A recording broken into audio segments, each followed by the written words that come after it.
এই মেয়েটি নদীতে পড়ে যাওয়া বৈঠা তোলার চেষ্টা করে। ঠিক তখনই নদীর মধ্যে থেকে একটি মনস্টার ফিশ তাকে আক্রমণ করে, কিন্তু তখনই মেয়েটি দ্রুত নৌকায় সরে যায়, যেটা দেখে নৌকায় থাকা সকলে ভয়ে আতঙ্কিত হয়ে পড়ে। মনস্টার ফিশ সেই মেয়েটির হাতে কামড় দিয়েছিল।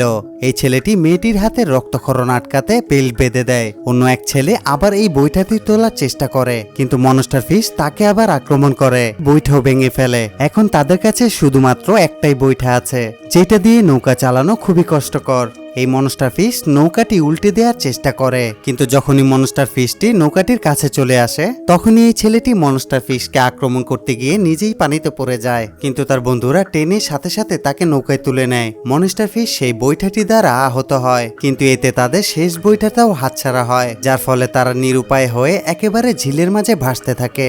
বন্ধুরা, শেষ পর্যন্ত এদের সাথে কি হয়েছিল সেটা জানার জন্য আমাদের চ্যানেলটিতে একটি লাইক দিয়ে চ্যানেলটি সাবস্ক্রাইব করুন।